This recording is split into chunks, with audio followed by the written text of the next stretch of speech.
Inilah rekaman CCTV detik-detik aksi brutal sekelompok remaja bermotor secara tiba-tiba datang dan langsung menyerang warung makan di Jalan Poros Barandasi, Kecamatan Lau, Kabupaten Maros, Sulawesi Selatan. Dalam rekaman tersebut terlihat beberapa pelaku membawa busur dan samurai sambil mengancam penghuni warung yang saat itu dalam keadaan tertutup. Tidak hanya melakukan pengancaman, para pelaku juga merusak spanduk dan sepeda motor yang terparkir di depan warung. Pelaku diperkirakan berjumlah puluhan orang dengan menggunakan 10 unit sepeda motor. Beruntung tidak ada korban jiwa dalam kejadian ini. Namun aksi tersebut meninggalkan trauma bagi pemilik warung dan warga sekitar. Dugaan sementara aksi ini dilakukan karena kelompok tersebut sedang mencari lawan. Berapa orang kira-kira yang datang? Ada 10 kayaknya. Ada 10 orang. Iya. Berapa motor kira-kira banyak? Iya, 10 juga kan. Lebih. Ciri-cirinya bagaimana? Mereka pakai apa? Pakai masker, Pakai masker. bawa busur, samurai. busur. Iya. Diperkirakan dan berdasarkan hasil koordinasi dengan pemilik warung, kami perkirakan sekitar ada 10 motor. Untuk berdasarkan dari kejadian-kejadian sebelumnya, kemungkinan besar pelaku ini berasal dari Makassar. Hingga kini, polisi masih melakukan penyelidikan dan memburu para pelaku. Petugas juga meningkatkan patroli untuk mencegah aksi serupa terjadi kembali. Dari Kabupaten Maros, Sulawesi Selatan, Wahyu Ruslan, iNews melaporkan.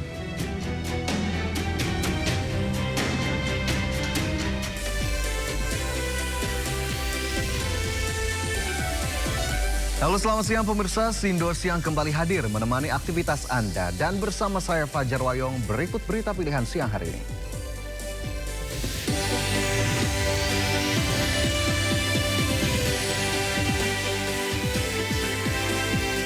Marak penjambretan di Jakarta. Seorang karyawati bank kehilangan ponsel seharga belasan juta rupiah usai dijambret di kawasan Kuitang, Senen, Jakarta Pusat.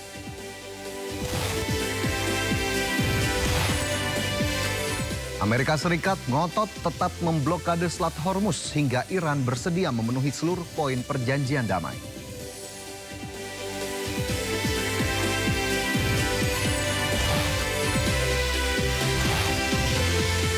Tepat di hari Kartini, DPR mensahkan Undang-Undang Perlindungan Pekerja Rumah Tangga.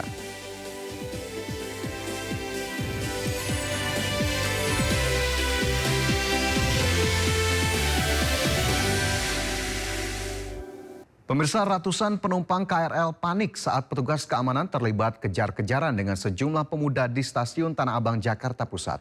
10 orang yang diduga melakukan pengerusakan pun diamankan polisi. Sejumlah penumpang dan calon penumpang KRL panik saat melihat sejumlah pemuda berlarian dan dikejar petugas keamanan menuju gate stasiun Tanah Abang, Jakarta Pusat. Para pemuda itu pun lalu nekat menerobos gate dan melarikan diri hingga keluar kawasan stasiun. Peristiwa ini terekam amatir hingga viral. Pihak stasiun mengatakan keributan ini terjadi lantaran sekelompok pria tak dikenal nekat melakukan perusakan pintu pos Polsuska di lantai atas jembatan penghubung antara stasiun dengan pasar Tanah Abang. Kejadian ini terjadi pada Minggu 19 April lalu saat suasana cukup ramai hingga 10 orang diamankan lalu diserahkan ke polisi. Dari petugas kita, memang kita tidak tahu awal mulanya seperti apa, tapi tiba-tiba ada beberapa oknum yang melakukan pengerusakan di pos Polsuskanya di stasiun Tanah Abang. Sebetulnya awalnya ini kita juga masih telusuri ya. Sementara itu, pihak KAI Komuter masih menelusuri motif dibalik aksi perusakan ini. Karena saat para pelaku datang, langsung melakukan penyerangan tanpa diketahui penyebabnya. Dari Jakarta, Rani Sanjaya, iNews melaporkan. Hendak pulang ke rumah usai bekerja, seorang karyawati bank swasta menjadi korban penjambretan di Jalan Kuitang Raya, Senen, Jakarta Pusat. Ponsel korban seharga belasan juta rupiah dirampas 2 pelaku yang berboncengan sepeda motor.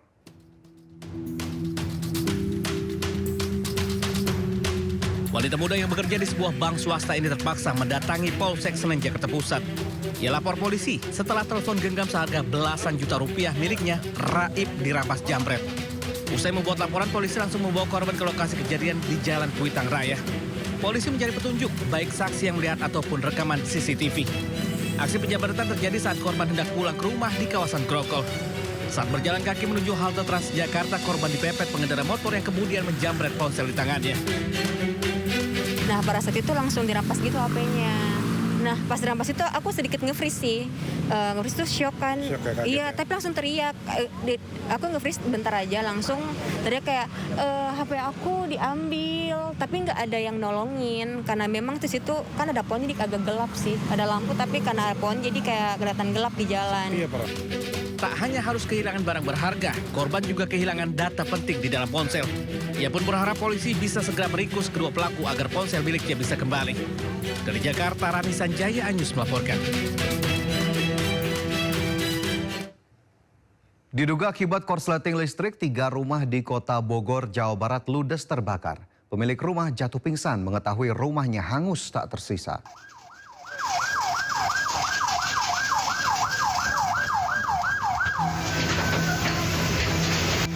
Kobaran api menghanguskan 3 rumah warga di Gang Kenari, Kecamatan Bogor Selatan, Kota Bogor, Jawa Barat. Kebakaran diduga terjadi akibat arus pendek listrik. Banyaknya material mudah terbakar disertai tiupan angin kencang membuat api cepat merambat ke bangunan di sekitarnya.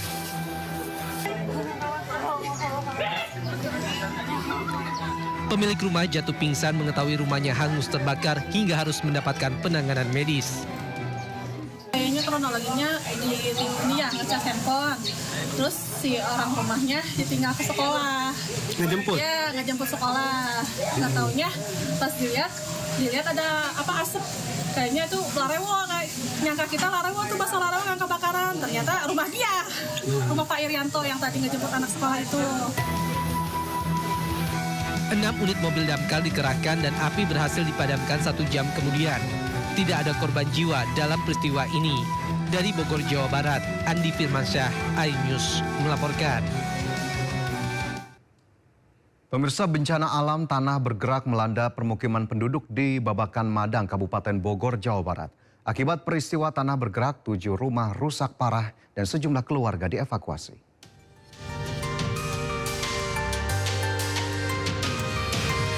Bencana alam tanah bergerak terjadi di Desa Cijayanti, Kecamatan Babakan Madang, Kabupaten Bogor, Jawa Barat pada Selasa siang.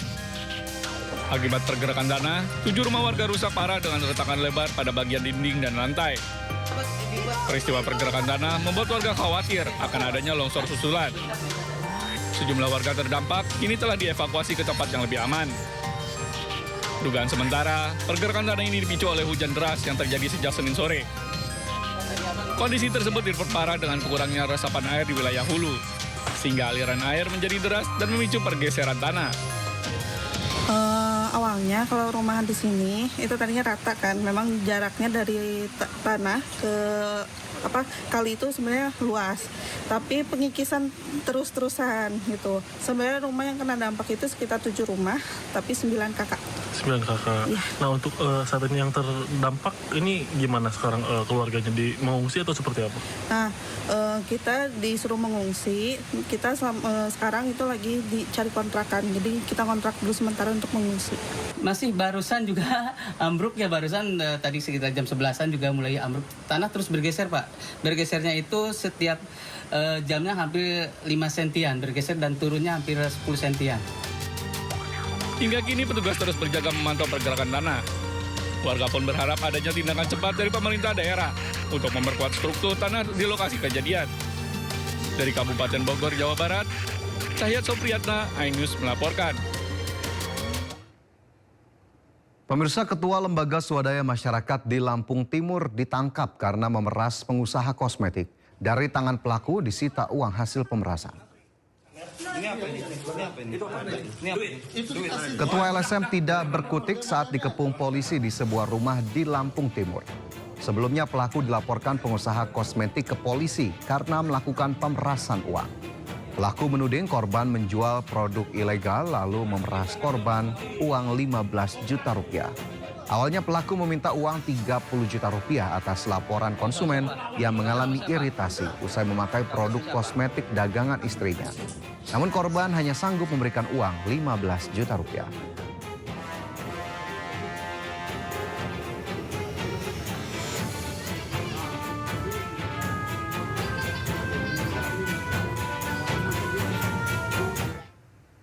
Kita ke informasi lain, pemirsa, 1 dari 2 penagih utang dari perusahaan leasing nyaris diamuk warga di Legok, Kabupaten Tangerang. Peristiwa dipicu permasalahan tunggakan cicilan sepeda motor yang sudah lunas namun tetap ditagih.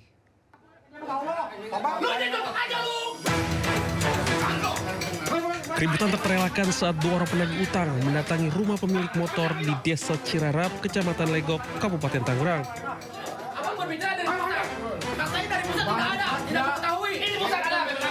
Pemilik motor mengklaim sudah melunasi cicilan motor, sedangkan berdasarkan data pihak leasing motor tersebut masih memiliki tunggakan. Dengerin dulu nih. Kita udah lunasin semuanya. Betul. Tapi kenapa?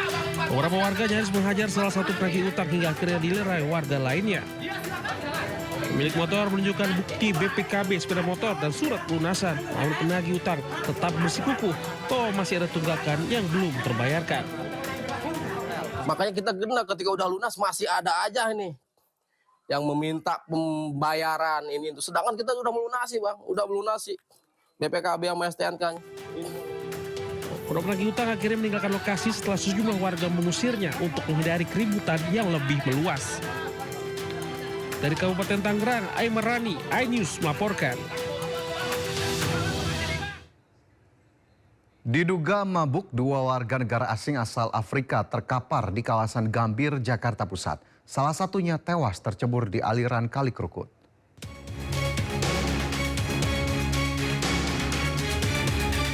Warga Petojo Utara, Gambir, Jakarta Pusat digebarkan 2 warga negara asing asal Afrika yang terkapar di area Kali Krukut. 1 orang tak sadarkan diri, tergeletak di atas tanggul, yang lainnya ditemukan sudah tak bernyawa di aliran kali. Diduga keduanya sedang dalam kondisi mabuk berat. Sejumlah WNA lain yang berada di lokasi langsung dimintai keterangan petugas kepolisian sektor Gambir. Namun mereka mengaku tak mengenal keduanya dengan dekat. Petugas dibantu warga kemudian membawa WNA yang tak sadarkan diri ke rumah sakit. Sementara WNA yang tewas dievakuasi petugas penyelamat dari Sudin Gulkarmat, Jakarta Pusat.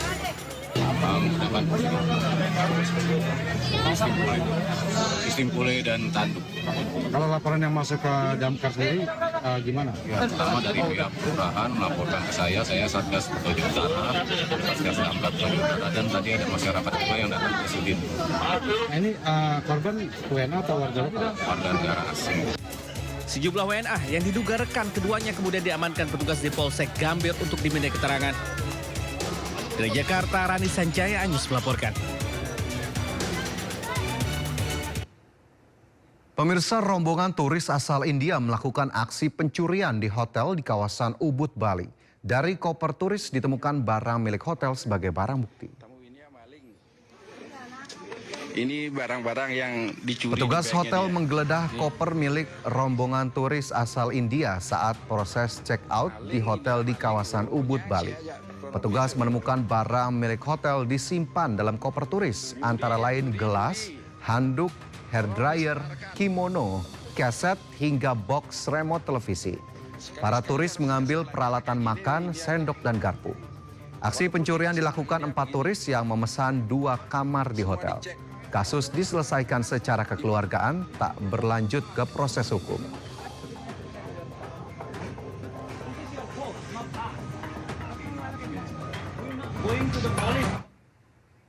Polisi menyamar sebagai satpam demi mengungkap peredaran obat terlarang di Kabupaten Bogor, Jawa Barat.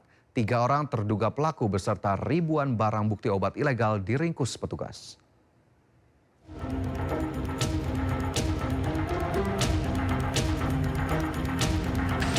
Berbekal laporan warga terkait maraknya peredaran obat terlarang, polisi melakukan penyergapan di halaman ruko di Jalan Raya Transyogi, Nagrag, Kabupaten Bogor.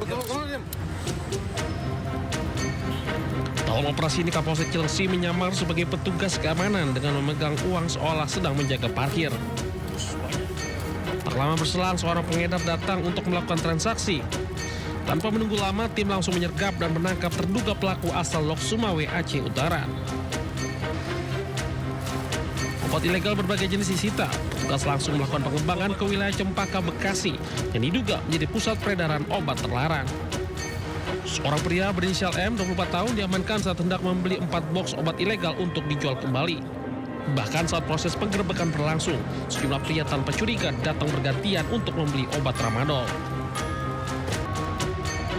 Kini seluruh pelaku dan barang bukti telah dibawa ke Sat Narkoba Polres Bogor untuk pemeriksaan lebih lanjut. Dari Kabupaten Bogor, Jawa Barat, Cahaya Supriyatna, iNews melaporkan. Kasus pencurian peralatan gamelan terjadi di Fakultas Ilmu Budaya Universitas Gadjah Mada UGM Yogyakarta. Pelaku pencurian beraksi seorang diri terekam kamera CCTV.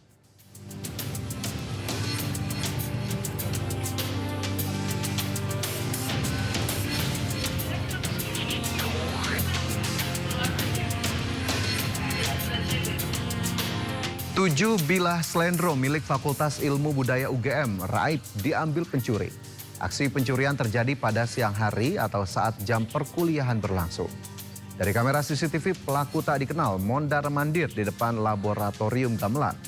Sambil membawa tas ransel, pelaku memakai masker 2 kali memasuki laboratorium gamelan. Akibat pencurian, pihak UGM mengalami kerugian 10 juta rupiah.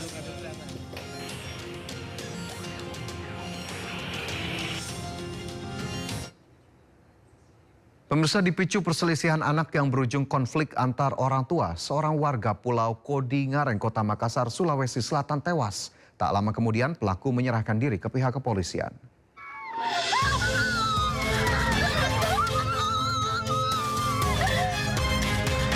Pertikaian berujung maut ini terjadi di Pulau Kodi Ngareng, Kecamatan Sangkarang, Kota Makassar, Senin malam. Kejadian berawal dari perselisihan antar anak yang saling mengejek. Anak dari terduga pelaku melaporkan kepada ayahnya bahwa dirinya diduga dipukul oleh korban. Mendengar cerita anak, terduga pelaku emosi dan mencari korban untuk meminta penjelasan. Namun, pertemuan keduanya berujung cekcok dan adu jotos. Dalam perkelahian, pelaku menikam korban menggunakan senjata tajam di bagian perut. Usai kejadian, pelaku sempat kabur ke rumah orang tuanya di Pulau Barang, Kadi, dan membuang parang ke laut. Tetapi tak lama kemudian pelaku menyerahkan diri ke polisi. Kalau dari keterangan pelaku, awalnya dia mengajak si korban untuk bicara. Tapi si korban mengeluarkan sajam. Selain menangkap pelaku, polisi juga menyita sebilah badik milik korban yang dibawa saat kejadian. Hingga kini polisi masih mendalami kasus ini termasuk penetapan pasal karena masih terdapat perbedaan keterangan antara saksi dan pelaku. Sementara jenazah korban dievakuasi ke Rumah Sakit Bayangkara Makassar untuk menjalani visum. Dari Makassar, Sulawesi Selatan, Leo Muhammad Nur, iNews melaporkan.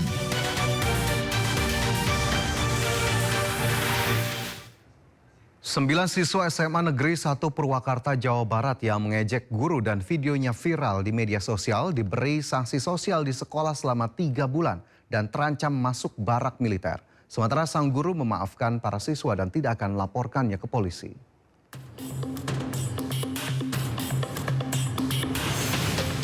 Perilaku tidak sopan 9 siswa SMA Negeri 1 Purwakarta yang mengejek guru viral di media sosial. Ulah para siswa ini akhirnya berujung sanksi. Setelah awalnya mendapatkan skorsing 19 hari, ke-9 siswa ini kini mendapat sanksi sosial, yakni membersihkan halaman dan toilet sekolah selama 3 bulan. Selain itu, para siswa ini ditempatkan khusus dengan pendampingan wali kelas dan psikolog.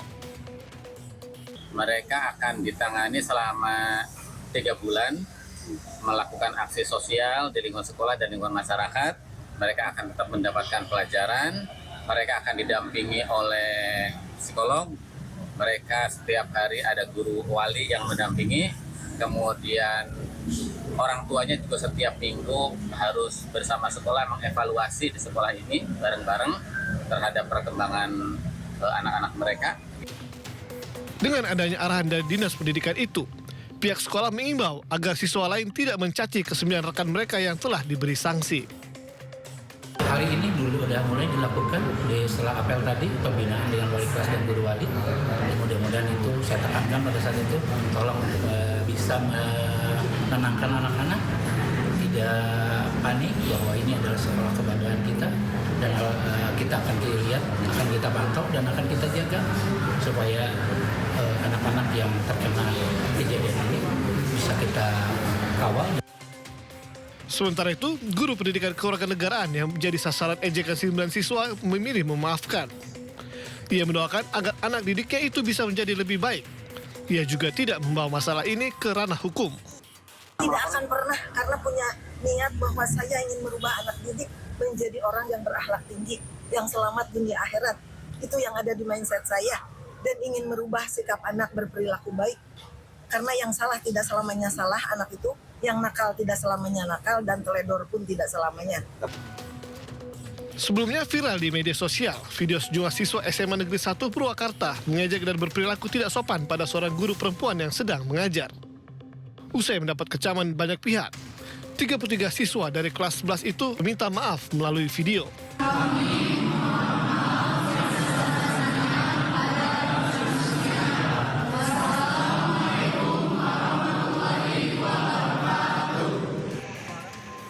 Aksi melecehkan guru tersebut dilatar belakangi para siswa kecewa pada guru pendidikan kewarganegaraan soal pembagian kelompok presentasi. Dari Purwakarta, Jawa Barat, Irwan, iNews melaporkan.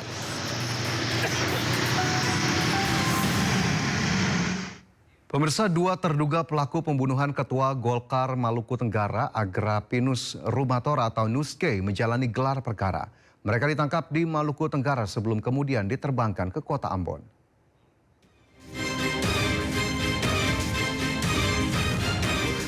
Humas Polda Maluku menegaskan bahwa 2 orang terduga pelaku penganiayaan hingga menghilangkan nyawa terhadap Ketua Golkar Agrapinus Rumatora alias Nuske sudah diamankan di Polda Maluku.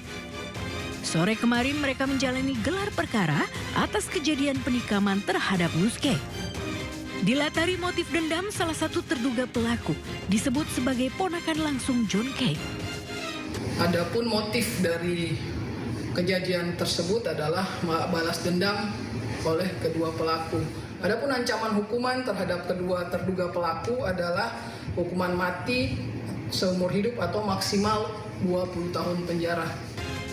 Ketua Golkar Maluku Tenggara Agrapinus Rumatora alias Nuske ditikam di Bandara Langur. Nuske saat itu masih menjabat Ketua Golkar Maluku Tenggara. Kedatangannya ke Maluku Tenggara untuk mempersiapkan musda Partai Golkar dan akan bersaing dengan salah satu anak John K, Mossad Kennedy, yang ikut mencalonkan diri. Dari Maluku, Hari Raja Baiko, iNews melaporkan. Konflik kekerasan di tanah Papua terus meningkat signifikan. Puluhan kasus terjadi dengan ratusan korban jiwa dari berbagai elemen masyarakat. Anggota DPD RI setanah Papua pun mendesak langkah nyata dan menyeluruh untuk menghentikan siklus kekerasan tersebut.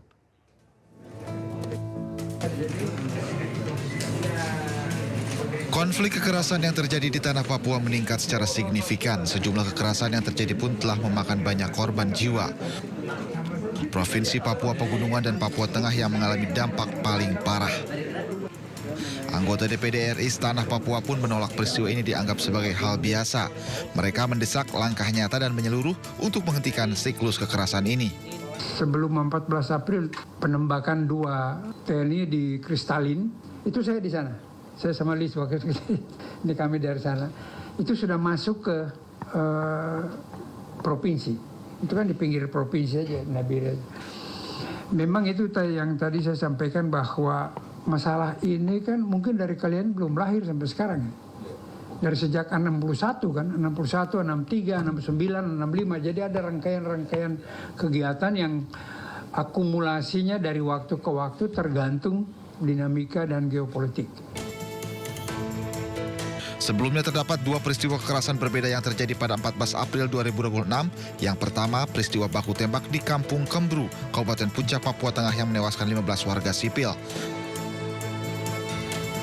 Sementara kekerasan kedua terjadi di wilayah Mimika, di mana seorang anak mengalami luka tembak.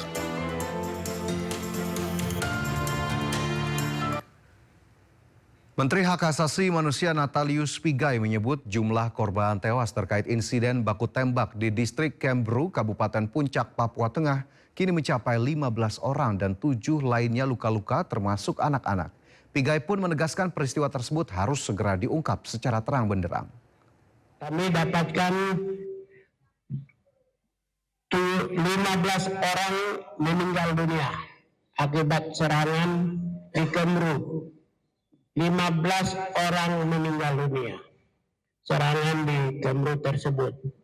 Kemudian 7 orang luka-luka dan mereka yang menjadi korban ini sedang dalam pendalaman, pencarian data, fakta, informasi dan bisa mengalami perkembangan lebih lanjut. Bareskrim Polri berhasil mengungkap tindak pidana penyalahgunaan BBM dan gas LPG bersubsidi di 223 titik lokasi se-Indonesia. Melalui pengungkapan ini, Bareskrim Polri menaksir kerugian negara sebesar 243 miliar rupiah.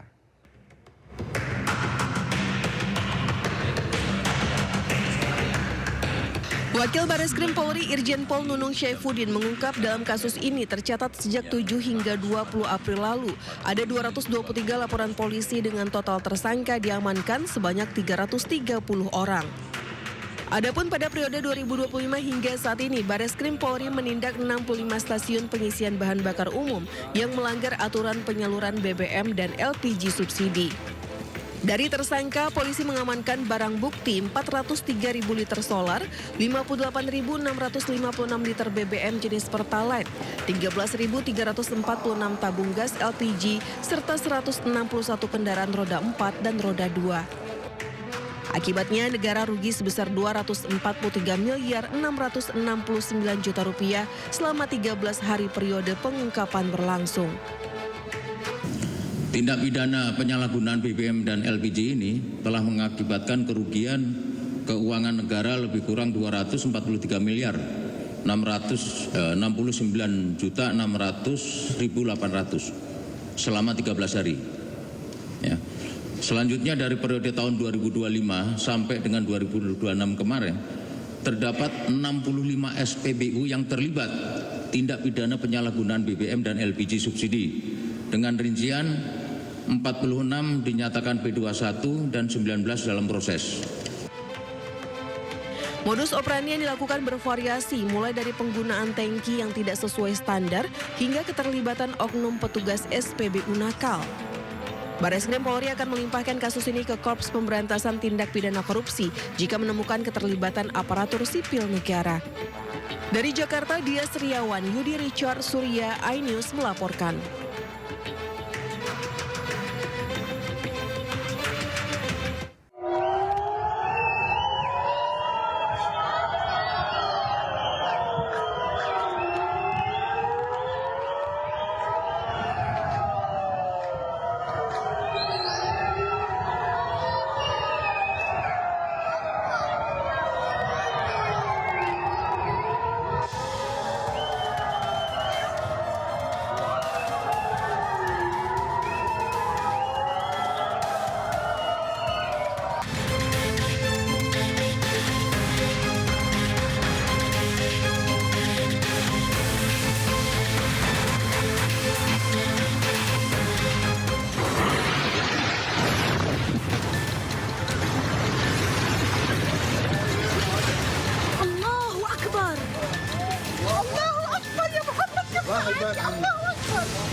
Pemirsa, kebakaran terjadi di sejumlah fasilitas energi di beberapa negara.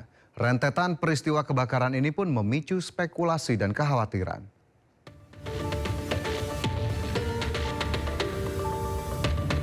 Di Rajasthan, India, kilang minyak terbakar tepat sehari sebelum peresmian oleh PM Narendra Modi.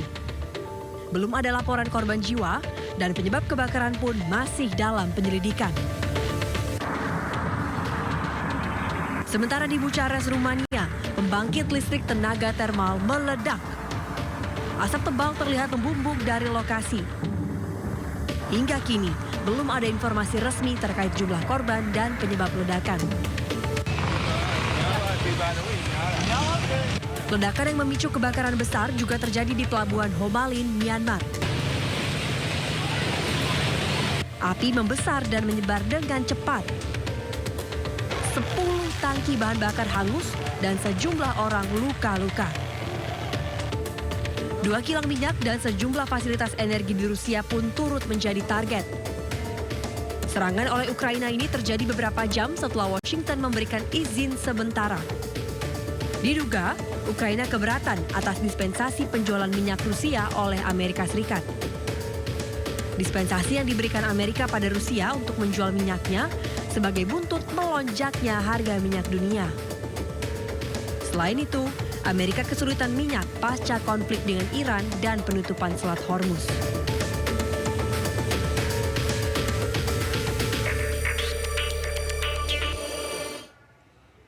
Pasukan militer Amerika Serikat dilaporkan menaiki dan memeriksa sebuah kapal tanker minyak mentah di kawasan Indo-Pasifik.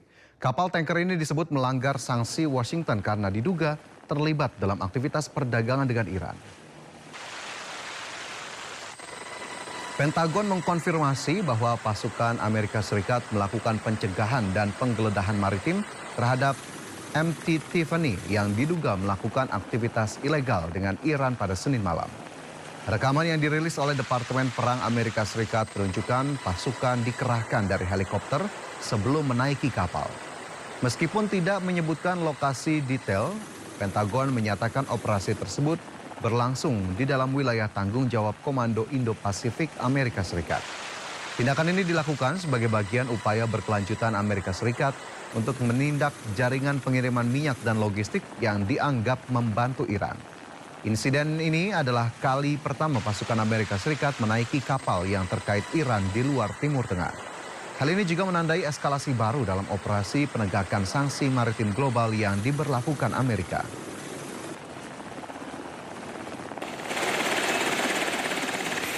Sebelumnya militer tentara Amerika Serikat merilis video pengambil alihan kapal kargo Tuska milik Iran.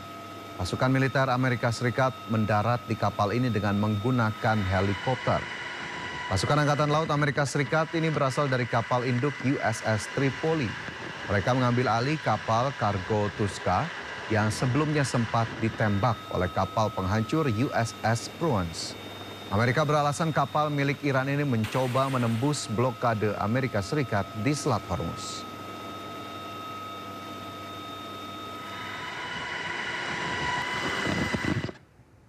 Perjanjian damai antara Amerika Serikat dan Iran terancam gagal setelah Amerika Serikat menembak kapal tanker milik Iran. Iran pun tegaskan membatalkan seluruh negosiasi damai yang berjalan.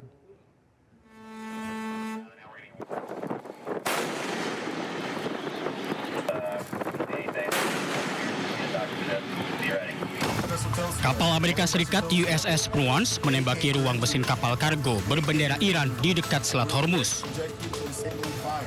Motor Vessel Tosca, vacate your engine room. Vacate your engine room. We're prepared to subject you to disabling fire.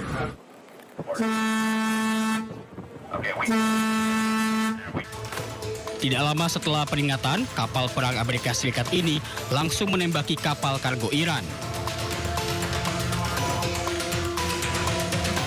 Presiden Amerika Serikat Donald Trump membenarkan peristiwa ini. Melalui akun media sosialnya, Trump tegaskan kapal milik Iran ditembak di bagian ruang mesin setelah menolak untuk putar balik.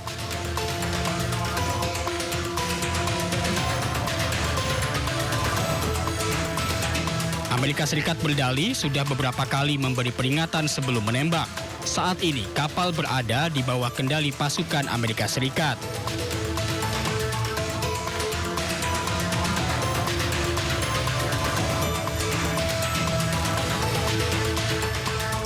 Serangan terhadap kapal Iran menambah panas hubungan antara Amerika Serikat dan Iran. Padahal Pakistan terus mencoba untuk membawa negara-negara yang terlibat ke meja perundingan.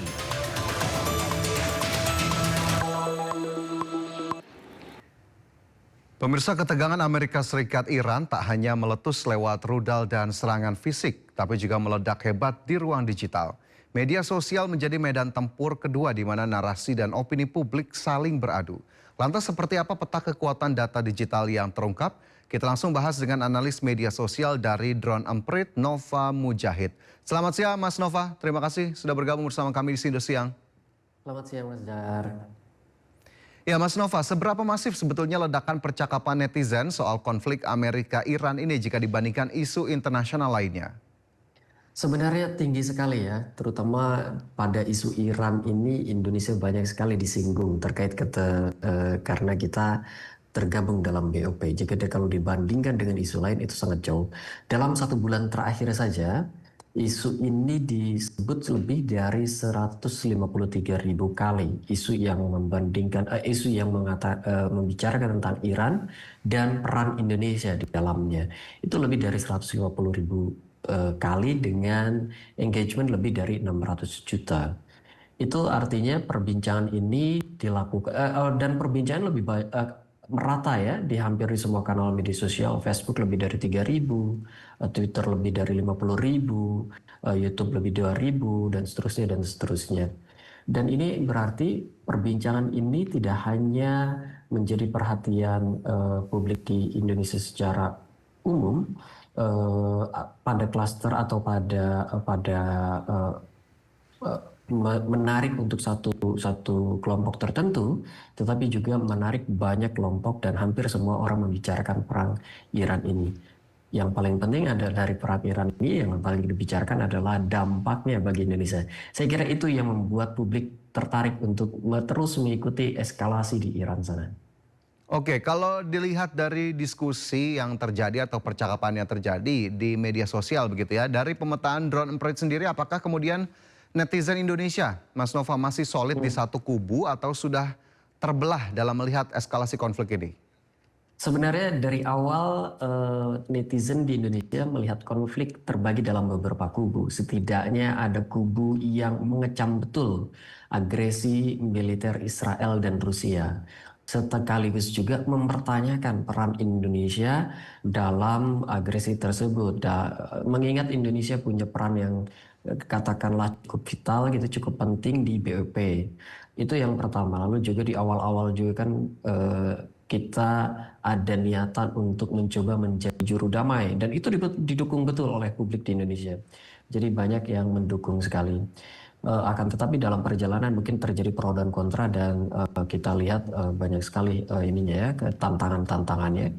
Lalu yang pertama itu, lalu yang juga ramai adalah yang berbicara khusus tentang apa yang harus dilakukan oleh Indonesia menghadapi perang ini. Jadi tidak semata ngomongin tentang Iran, tetapi interest Indonesia bagaimana mengamankan kebutuhan dan kepentingan Indonesia di tengah perang Iran ini. Itu lebih banyak lagi. Jadi lebih banyak berbicara tentang minyak, lebih banyak tentang energi, lebih banyak berbicara tentang pangan, tentang pupuk dan seterusnya. Ada itu yang kedua. Lalu yang ketiga adalah pengamat dan strategis militer.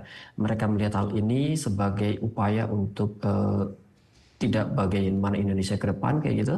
Tidak hanya bagaimana Indonesia ke depan, tetapi juga bagaimana pergeseran kekuatan ini sedang terjadi. Lalu di mana Indonesia sebaiknya menentukan sikap, bagaimana Indonesia menentukan sikap, juga membahas tentang itu. Dan yang terakhir tentu saja ada yang mendukung Israel dan mensyukuri, ada yang mendukung Iran dan mensyukuri serangan terhadap Iran yang dilakukan Israel dan Amerika ini berdampak sangat banyak terhadap Iran kayak gitu.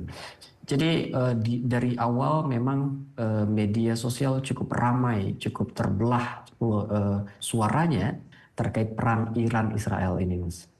Oke, kalau media sosialnya sendiri, Mas Nova, sebetulnya di mana nih yang paling ramai? Apakah di X atau justru platform seperti TikTok atau bahkan mungkin Instagram juga yang memang penuh dengan pertempuran dalam tanda kutip antar netizen? Kalau kita ingin lihat di mana pro kontra yang paling besar terjadi, itu terjadi di pertama kanal Facebook, terus justru yang kedua di kanal Twitter memang terlihat sangat jelas.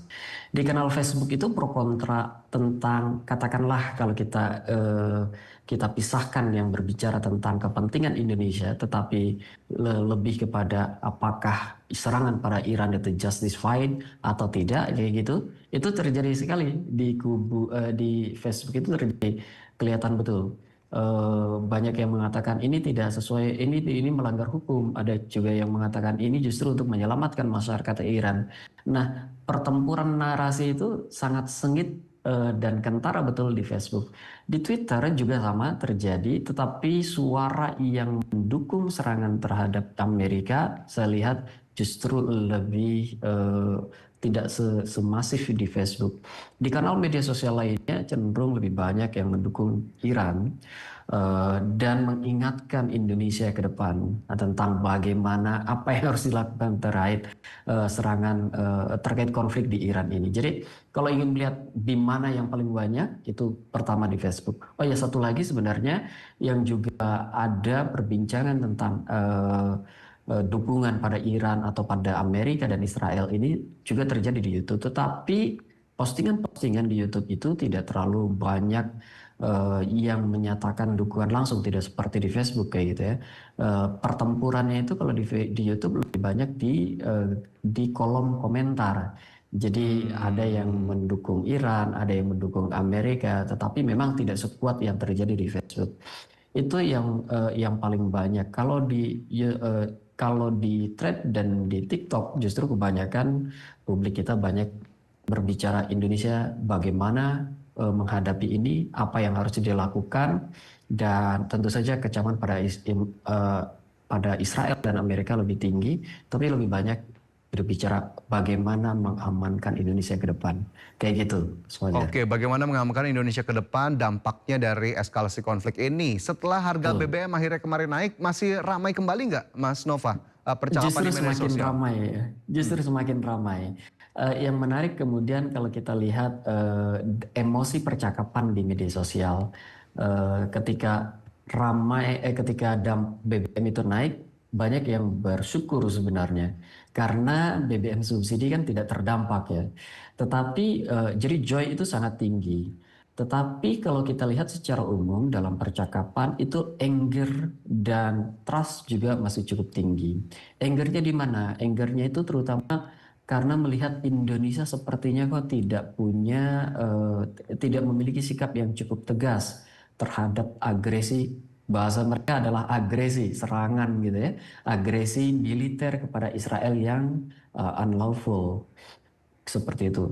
Kebanyakan seperti itu. Lalu yang kedua juga bertanya-tanya, ini ke depan kalau sekarang BBM bukan subsidi naik, apakah Indonesia mampu bertahan ke depan sampai akhir tahun setidaknya seperti itu, karena banyak yang berharap setidaknya sampai akhir tahun deh agar kita bisa melihat ke depannya seperti apa. Dan marahnya itu karena melihat belum ada kejelasan sikap pemerintah, strateginya akan seperti apa. Padahal kita lihat sebenarnya pemerintah sudah ke Rusia ya, sudah melobi berbagai negara kayak gitu untuk itu. Tetapi rupanya di media sosial itu belum cukup. Mungkin saya kira informasinya perlu disampaikan lebih luas dan lebih jelas lagi. Kayak gitu. Lalu emosi ketiga yang juga cukup tinggi, emosi kedua yang cukup tinggi adalah trust. Percaya bahwa sebenarnya Indonesia bisa melakukan langkah-langkah antisipatif, langkah-langkah yang lebih baik lagi jika betul-betul concern dengan dampak dari perang Iran ini. Kayak gitu. Jadi kepercayaan publik terhadap pemerintah menghadapi ini sebenarnya cukup tinggi, tetapi juga marah karena dinilai tidak terlalu jelas ke depannya akan seperti apa. Kira-kira begitu emosi percakapan di media sosial. Jadi ada kekhawatiran di sana, ada kemarahan di sana. Jadi memang cukup mix begitu ya apa yang kemudian tergambar di media sosial. Tapi kalau kita telisik lebih jauh, Mas Nova, dari pengamatan Anda, apakah kemudian memang ada pola-pola akun tertentu baik di dalam atau luar negeri yang memang sengaja menyetir opini publik kita? upaya untuk menyetir opini itu terjadi pada narasi-narasi tertentu saja. Misalkan narasi tentang kemenangan Iran terhadap Israel. Itu saya lihat ada percakapan tidak hanya terjadi didorong oleh publik-publik di Indonesia. Percakapan tentang kemenangan Iran menghadapi serangan Israel dan Amerika. Itu ada aktivitas yang katakanlah terencana seperti itu ya. Baik dalam bahasa Indonesia maupun dalam bahasa bukan Indonesia. Sebaliknya juga narasi yang mengatakan bahwa serangan terhadap Iran itu berhasil dilakukan oleh Israel dan Amerika juga banyak sekali. Lebih banyak malah yang mendorong narasi ini bahwa ini sesuai dengan hukum, ini untuk menyelamatkan masyarakat Iran dan ini serangan-serangannya efektif seperti itu juga banyak. Satu lagi adalah serangan yang mengapresiasi kehancuran yang terjadi di Iran.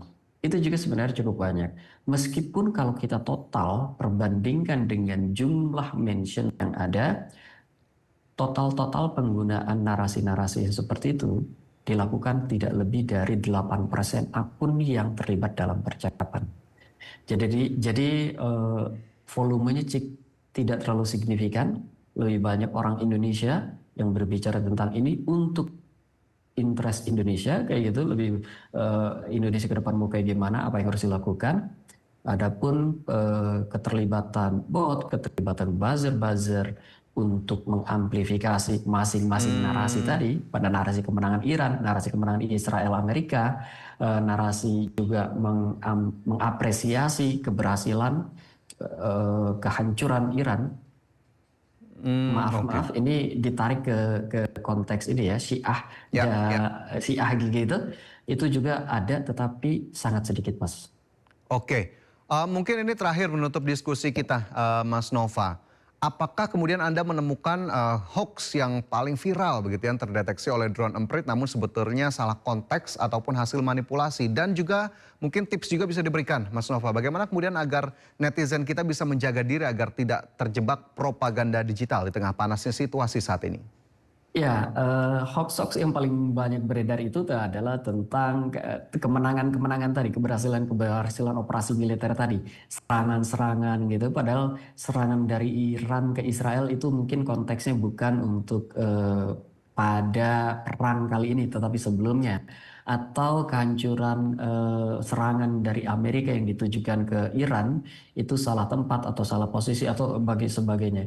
Jadi konteks hoax-hoaxnya lebih banyak berbicara tentang amplifikasi seperti itu.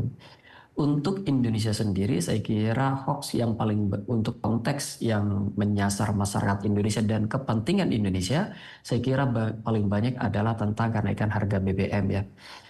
Sempat beredar juga, saya kira kalau sekarang kita bisa lihat itu hoax tentang harga-harga yang akan naik harga berapa gitu ya, dan siapa-siapa saja yang bertanggung jawab untuk itu hoax juga. Dan kalau kita lihat memang tidak terlalu banyak yang menyasar, yang langsung berhubungan dengan kepentingan Indonesia. Dan sebagaimana hoax-hoax sebelumnya yang lazim beredar di Indonesia, hoax itu selalu isinya adalah ada sedikit kebenaran di dalamnya, ada half truth di dalamnya, kemudian dibingkai dengan narasi-narasi tertentu.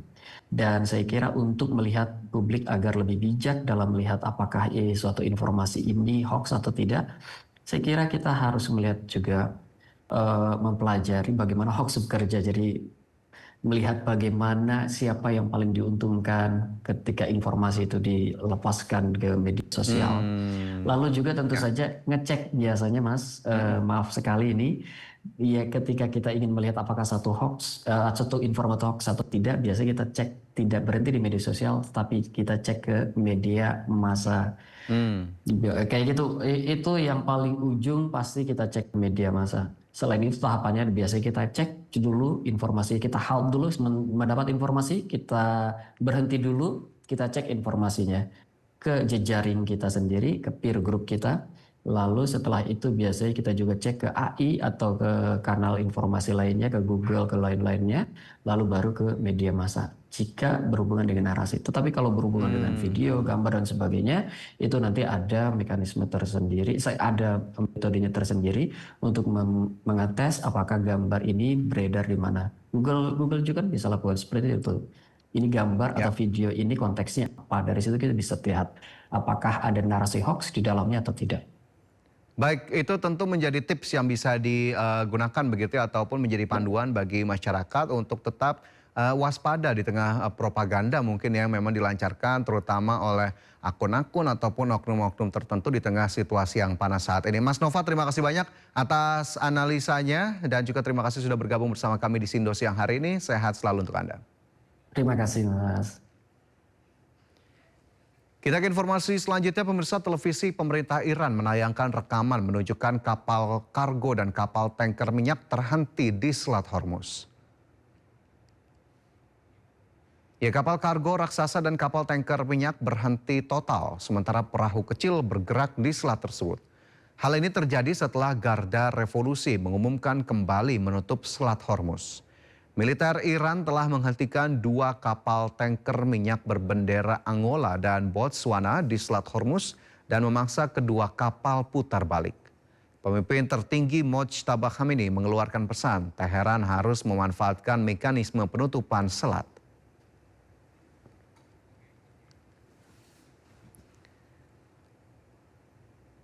Sementara itu, Komando Pusat Amerika Serikat CENTCOM melaporkan Amerika memaksa 27 kapal putar balik ke pelabuhan Iran. Hal ini terjadi sejak Amerika memberlakukan blokade terhadap kapal yang memasuki dan keluar dari pelabuhan Iran.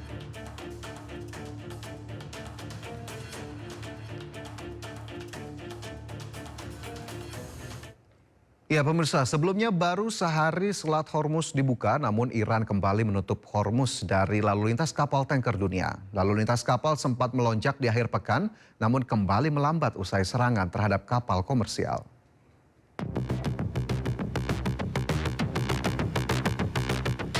Berdasarkan data dari LSEG, ada 20 kapal mulai dari kapal tanker hingga kargo yang melintasi Selat Hormuz pada hari Sabtu yang lalu. Salah satunya adalah kapal tanker raksasa FPMC Lord yang membawa sekitar 2 juta barel minyak mentah asal Arab Saudi menuju Taiwan. Namun situasi berubah keesokan harinya setelah insiden serangan terhadap kapal komersil yang memicu peningkatan eskalasi di Selat Hormuz. Akibatnya harga minyak dunia melonjak hingga 6% seiring minimnya lalu lintas pelayaran di Selat Hormuz.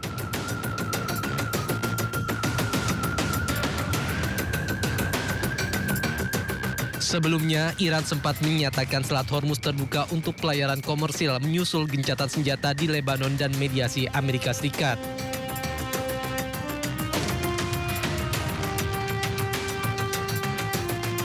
Namun sehari kemudian, Iran kembali menutup Selat Hormuz karena Amerika menolak membuka blokade terhadap pelabuhan Iran.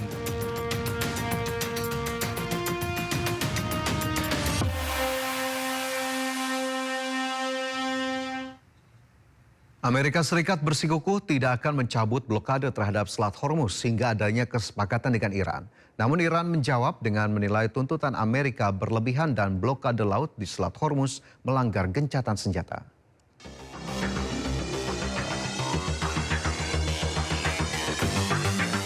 Amerika Serikat bersikukuh tidak akan mencabut blokade di Selat Hormuz.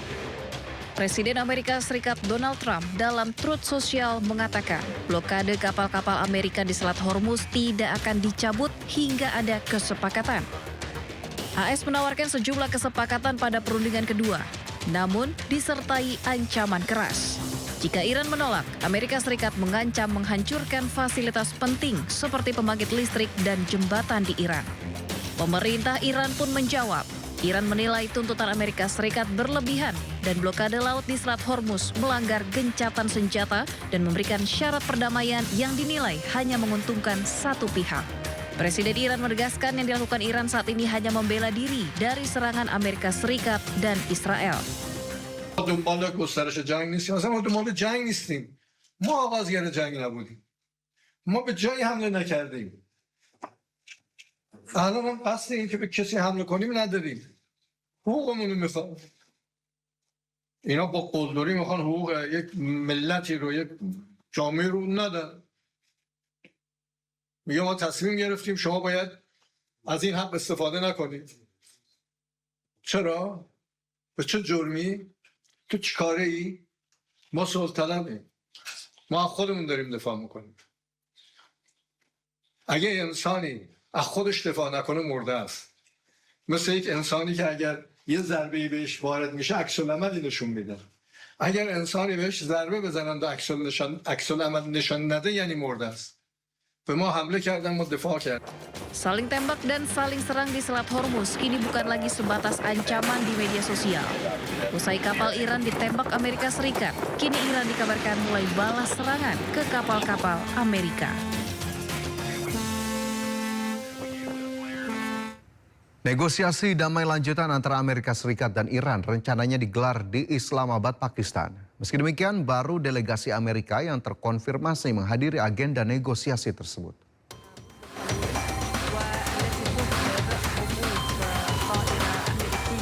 Pesawat yang membawa sejumlah delegasi Amerika Serikat di tahap 2 perundingan dengan Iran tiba di Pakistan. Pesawat angkut ini membawa beberapa delegasi Amerika termasuk ketua negosiator J.D. Vance.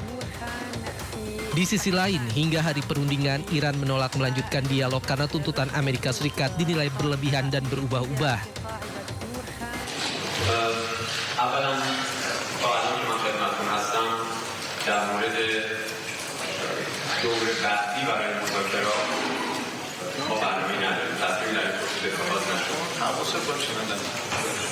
اما در مورد اصل موضوع شما یک بخشی از واقعیت پرتناقض موجود رو اشاره کردید.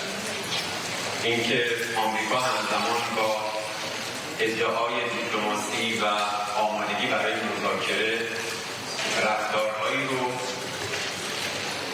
انجام میده که به هیچ عنوان نشانگر جدیت در پیگیری یک روند دیپلماتیک نیست. از همون ابتدای شروع اجرای Di sisi lain, Pakistan terus mendorong dialog untuk menekankan pentingnya komunikasi berkelanjutan demi meredakan ketegangan. Jelang perundingan, Menteri Dalam Negeri Pakistan bertemu dengan Duta Besar Iran. Pertemuan keduanya membahas persiapan pertemuan antara Iran dengan Amerika Serikat. Jelang pertemuan, petugas memperketat keamanan di Islamabad. Personel bersenjata ditempatkan di dekat Istana Kepresidenan dan Hotel Serena dengan pos pemeriksaan yang ketat.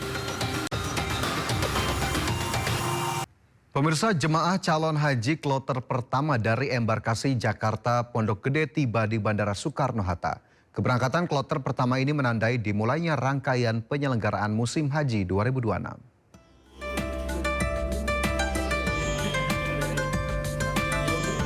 Ratusan jemaah calon haji kloter pertama embarkasi Jakarta Pondok Gede tiba di Bandara Internasional Soekarno-Hatta, Tangerang, Banten. Mereka tiba Selasa malam dengan dokumen yang langsung diperiksa oleh petugas keimigrasian Arab Saudi. Untuk tahap pertama ini, total 391 jemaah dari embarkasi Pondok Gede tiba. Yang akan disusul embarkasi Bekasi dan embarkasi Tangerang. Setiap musim haji kami selalu menyiapkan banyak petugas untuk standby di terminal haji. Untuk musim haji ini kami menyiapkan sekitar 200 orang untuk standby. 4 lokasi ruang tunggu disiapkan bagi jemaah calon haji sebagai fasilitas yang menjamin kenyamanan mereka dalam rangkaian ibadahnya. Alhamdulillah ya, akhirnya kita bisa berangkat haji nyaman, semuanya fasilitas baik. Alhamdulillah kita difasilitasi dengan baik sampai ke bandara. Petugas juga menyiapkan ragam fasilitas lainnya yang mendukung jemaah calon haji dengan kebutuhan khusus termasuk kursi roda. Rencananya akan ada 84 kloter yang berangkat melalui Bandara Soekarno-Hatta. Ya, pemirsa, memang dihimbau pada para calon jemaah haji untuk bisa menjaga kesehatan dan bisa beribadah dengan lancar dan juga sehat selalu saat beribadah. Assalamualaikum warahmatullahi wabarakatuh.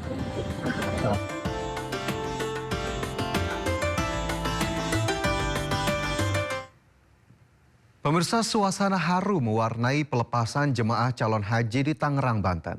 Meski demikian, keberangkatan jemaah calon haji ini telah menjadi momen yang ditunggu-tunggu selama belasan tahun.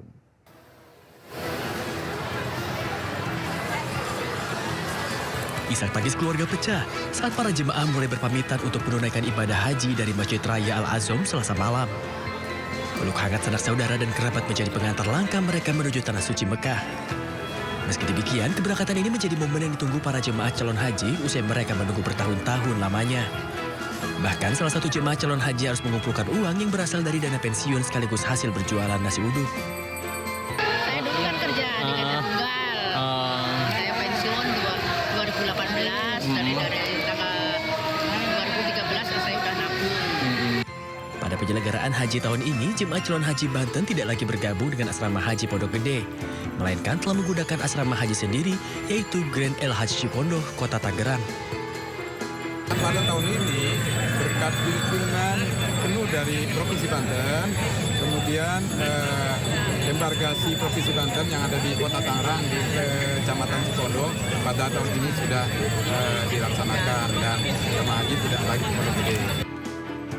Pemerintah daerah terus berupaya memberikan pelayanan terbaik bagi para jemaah, mulai dari keberangkatan hingga kepulangan nanti. Total jemaah calon haji Provinsi Banten mencapai lebih dari 9.000 orang, dengan 1.552 jemaah diantaranya berasal dari Kota Tangerang. Dari Tangerang, Banten, Sukron, A-News melaporkan. Ratusan calon jemaah haji kloter pertama resmi dilepas ke embarkasi Yogyakarta, Bandara Internasional Yogyakarta. Mereka selanjutnya diberangkatkan menuju Tanah Suci. Sebanyak 360 jemaah calon haji kloter 1 asal Kabupaten Kulon Progo berangkat dari Bandara Yogyakarta International Airport Rabu dini hari. Para jemaah secara bertahap dari embarkasi hotel menuju bus dan diantar memasuki ruang tunggu bandara.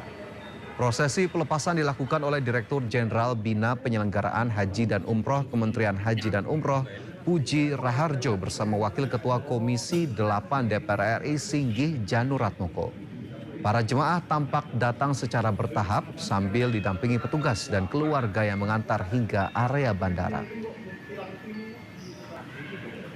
Kita melepas jamaah haji pertama dari embarkasi Yogyakarta International Airport (YIA) yang merupakan bandara pertama tanpa asrama haji di Indonesia.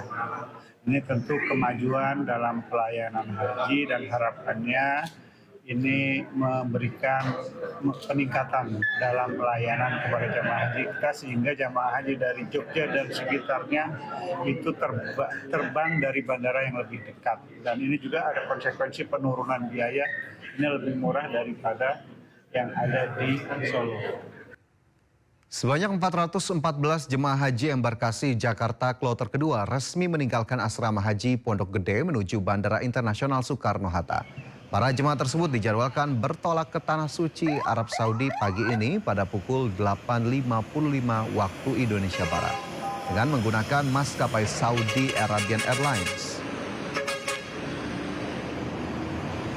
Meskipun penerbangan baru akan dilakukan pada pukul 8.55, namun seluruh jemaah kloter kedua ini sudah diberangkatkan dari asrama haji Pondok Gede sejak pukul 4.30 pagi tadi. Sebelumnya seluruh jemaah menjalani serangkaian proses persiapan mulai dari registrasi, pengecekan administrasi, pemeriksaan kesehatan hingga pembagian uang saku sebesar Rp750 atau setara dengan 3,4 juta rupiah. Sebelumnya sebanyak 393 jemaah haji kloter pertama embarkasi Jakarta telah lebih dahulu diberangkatkan pada Rabu dini hari pukul 00.45 waktu Indonesia Barat. Kloter pertama tersebut terbang menggunakan maskapai Garuda Indonesia. Sementara itu untuk jemaah haji kloter ketiga dijadwalkan akan tiba di asrama haji Pondok Gede pada siang nanti sekitar pukul 12.25 waktu Indonesia Barat. Sama seperti kloter sebelumnya, mereka akan mengikuti rangkaian pemeriksaan dan persiapan serta beristirahat sebelum diberangkatkan pada esok hari. Secara keseluruhan terdapat lebih dari 7.000 jemaah haji dari embarkasi Jakarta yang akan diberangkatkan secara bertahap terbagi dalam 19 kloter keberangkatan menuju Tanah Suci.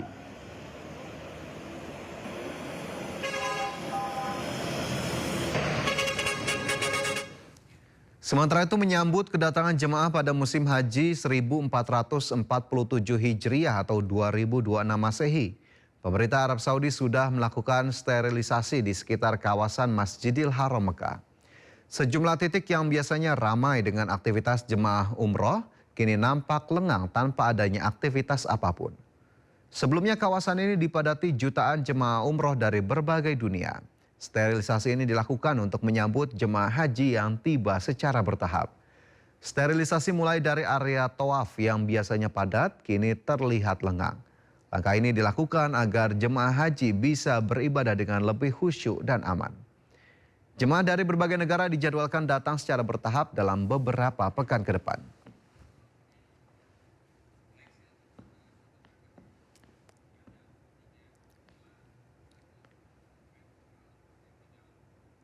Jemaah calon haji kloter pertama dari embarkasi Jakarta Pondok Gede tiba di Bandara Soekarno-Hatta. Keberangkatan kloter pertama ini menandai dimulainya rangkaian penyelenggaraan musim haji 2026. Ratusan jemaah calon haji kloter pertama embarkasi Jakarta Pondok Gede tiba di Bandara Internasional Soekarno-Hatta, Tangerang, Banten.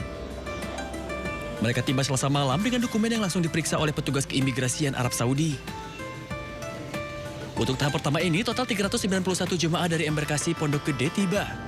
Yang akan disusul embarkasi Bekasi dan embarkasi Tangerang. Setiap musim haji kami selalu menyiapkan banyak petugas untuk standby di terminal haji. Untuk musim haji ini kami menyiapkan sekitar 200 orang untuk standby. 4 lokasi ruang tunggu disiapkan bagi jemaah calon haji sebagai fasilitas yang menjamin kenyamanan mereka dalam rangkaian ibadahnya. Alhamdulillah ya, akhirnya kita bisa berangkat haji nyaman, semuanya fasilitas baik. Alhamdulillah kita difasilitasi dengan baik sampai ke bandara. Petugas juga menyiapkan ragam fasilitas lainnya yang mendukung jemaah calon haji dengan kebutuhan khusus termasuk kursi roda. Rencananya akan ada 84 kloter yang berangkat melalui Bandara Soekarno-Hatta. Ya, pemirsa, memang dihimbau pada para calon jemaah haji untuk bisa menjaga kesehatan dan bisa beribadah dengan lancar dan juga sehat selalu saat beribadah. Assalamualaikum warahmatullahi wabarakatuh.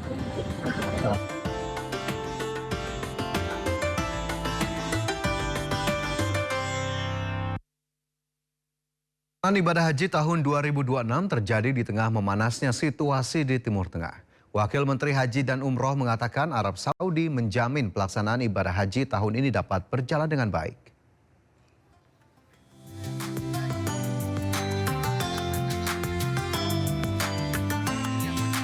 Pelaksanaan ibadah haji tahun 2026 terjadi di tengah memanasnya situasi di Timur Tengah.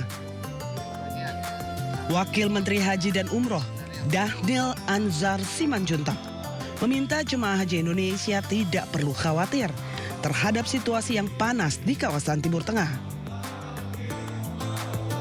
Dhanil mengatakan, hingga saat ini pemerintah Kerajaan Arab Saudi memastikan kondisi tetap aman dan terkendali, serta menjamin pelaksanaan ibadah haji tahun ini dapat berjalan dengan baik.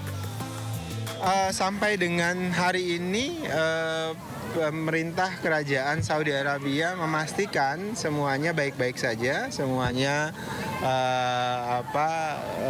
bisa dikendalikan dan mereka menjamin dan proses perhajian tahun ini bisa berjalan dengan baik. Dan saya berkeyakinan seluruh negara yang sedang berkonflik hari ini itu memahami bahwasannya haji 2026 ini ada bawa pesan perdamaian. Kan haji itu sejatinya bawa pesan perdamaian. Wamenhaj juga berharap para pemimpin negara yang sedang berkonflik tidak mengganggu pelaksanaan ibadah haji. Ratusan personel yang tergabung dalam PPIH Arab Saudi pun diberangkatkan untuk membantu jemaah haji Indonesia selama beribadah di Tanah Suci. Dari Jakarta, Hadisti Arifah, Irian Syah, iNews melaporkan. Dan pemirsa, untuk mengetahui situasi terkini di sana, kita telah terhubung dengan rekan Eti Juwitasari yang kini berada di Madinah, Arab Saudi. Selamat pagi Eti, bisa diceritakan bagaimana situasi di sana saat ini? Ya pemirsa, musim haji 1447 Hijriah 2022 Masehi dimulai resmi pada hari ini, yaitu dengan kedatangan para jamaah haji asal Indonesia di Bandara Amir Muhammad bin Abdul Aziz. Para jamaah haji ini berasal dari embarkasi JKT dan menggunakan jalur fast track. Jadi mereka ini harus cepat menuju ke bus-bus yang telah disediakan karena hanya diberikan durasi atau waktu selama 20 menit. Nah, kita akan cari ya, kira-kira bagaimana pendapat bagi para jamaah haji ini yang baru pada tiba di sini. Kita boleh berbincang dengan salah satu jamaah di sini.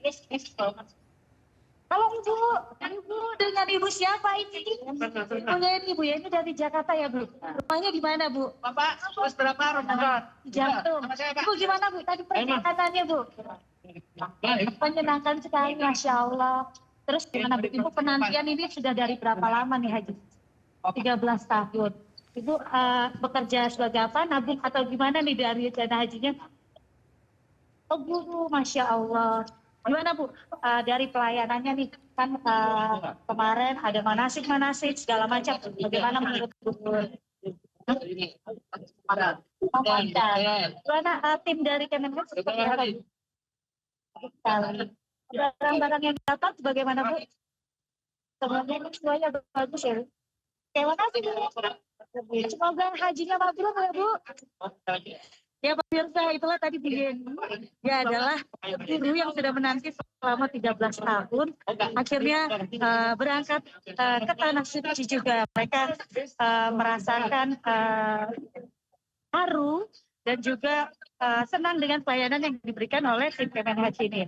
Aku wawancara dulu nih, ada Ibu satu lagi. Ibu dengan siapa? Dengan Ibu Ella. Ibu Ella ini tadi gimana perjalanannya Bu? Masih Allah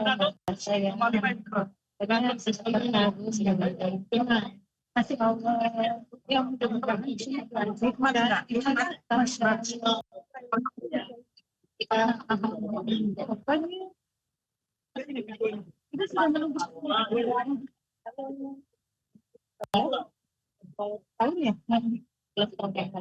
ya Allah, semoga menjadi haji mabrur ya.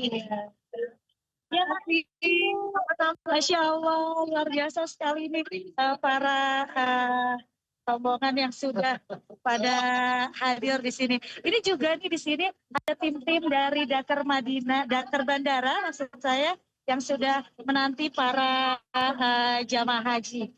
Kita bisa ngobrol kali dengan salah satunya nih.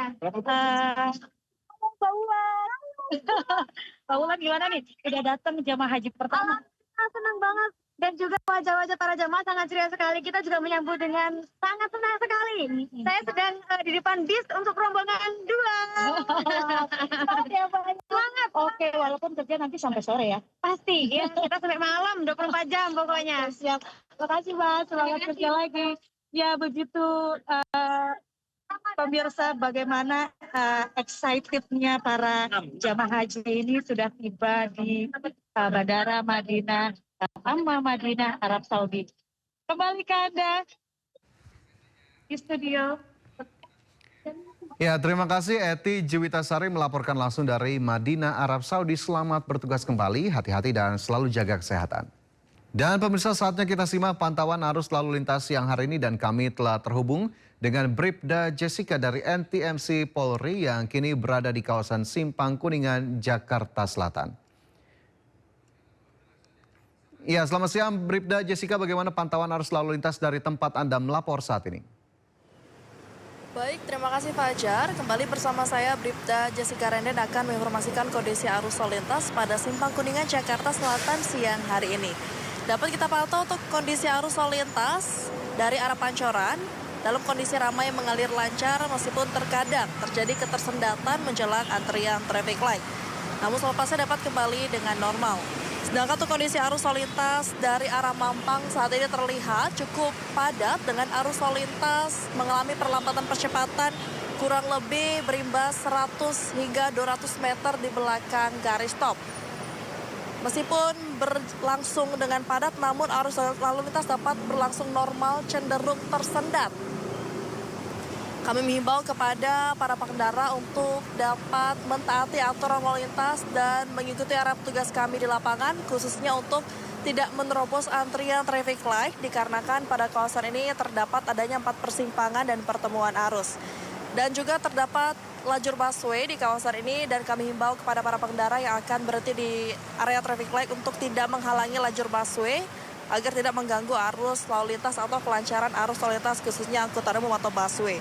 Sedangkan untuk kondisi arus lalu lintas dari arah selanjutnya yaitu dari arah Semanggi, arus lalu lintas tampak terlihat adanya antrian kendaraan juga menjelang traffic light sepanjang 100 meter di belakang garis stop, namun masih berlangsung dengan normal, sebab juga pengendara dapat menempuh kecepatan normal. Pada para pengendara untuk dapat mengkondisikan laju maksimal dan menjaga jarak aman kendaraan Anda dan juga harap bersabar saat mengantri pada traffic light. Selanjutnya yakni kondisi arus lalu lintas dari arah Kuningan berlangsung dengan normal. Pengendara juga didominasi oleh kendaraan roda 4 milik pribadi dan juga kendaraan 2. Kami himbau dan menekankan kepada para pengendara, khususnya pengendara roda 2 untuk dapat menggunakan helm berstandar nasional demi keselamatan Anda dan juga penumpang saat berkendara. Dan juga kepada para pengendara kami ingatkan untuk mengecek kembali kondisi fisik kendaraan Anda serta pastikan Anda berkendara dalam kondisi prima. Mari tertib berlalu lintas untuk menciptakan keamanan, keselamatan, dan kelancaran arus lalu lintas. Untuk kondisi arus lalu lintas lengkapnya, Anda dapat menghubungi call center kami di 15669 atau Anda bisa cek Instagram kami di @korlantaspolri.ntmc. Stop pelanggaran, stop kecelakaan, keselamatan untuk kemanusiaan, Indonesia tertib, salam presisi, dan kembali ke studio. Ya, terima kasih Bribda Jessica atas laporannya. Selamat bertugas kembali, salam presisi.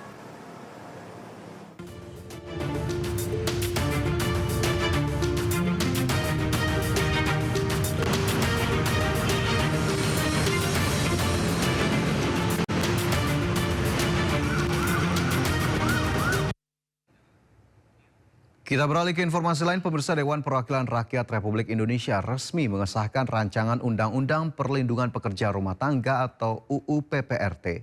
Undang-undang ini akan menjadi payung hukum untuk melindungi pekerja rumah tangga. Undang-Undang PPRT disahkan dalam rapat paripurna DPR Selasa kemarin. Pengesahan diawali laporan pembahasan RUU PPRT oleh Ketua Panja sekaligus Ketua Balik DPR Bob Hasan. Sementara dari pihak pemerintah melalui Menteri Hukum Supratman Andi Aktas menyatakan adanya payung hukum ini sesuai tuntutan dari seluruh serikat pekerja. Kehadiran Undang-Undang PPRT diharapkan mampu memutus rantai eksploitasi yang selama ini terjadi di sektor domestik, terutama pekerja rumah tangga. Undang-undang ini mengatur sejumlah aspek penting seperti jaminan sosial, kesehatan hingga perlindungan ketenagakerjaan secara menyeluruh. Terima kasih kami sampaikan kepada Ketua Badan Legislasi DPR RI yang telah menyampaikan laporan hasil pembahasan rancangan undang-undang tersebut. Tibalah saatnya kami meminta persetujuan fraksi-fraksi terhadap rancangan undang-undang tentang perlindungan pekerja rumah tangga. Apakah dapat disetujui untuk disahkan menjadi undang-undang? Setuju. Terima kasih.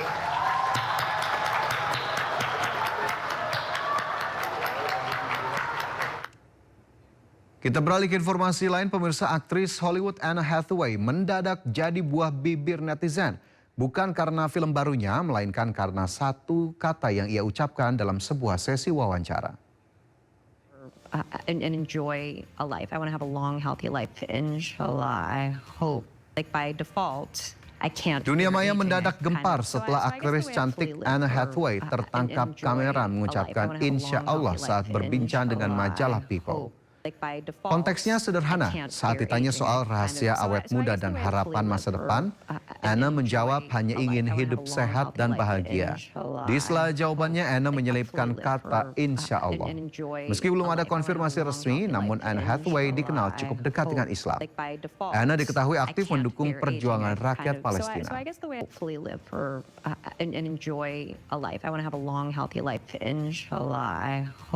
Like by default, I can't fear aging. I've kind of so I guess the way I hopefully live for and enjoy a life. I want to have a long, healthy life. Inshallah, I hope. Like by default, I can't fear.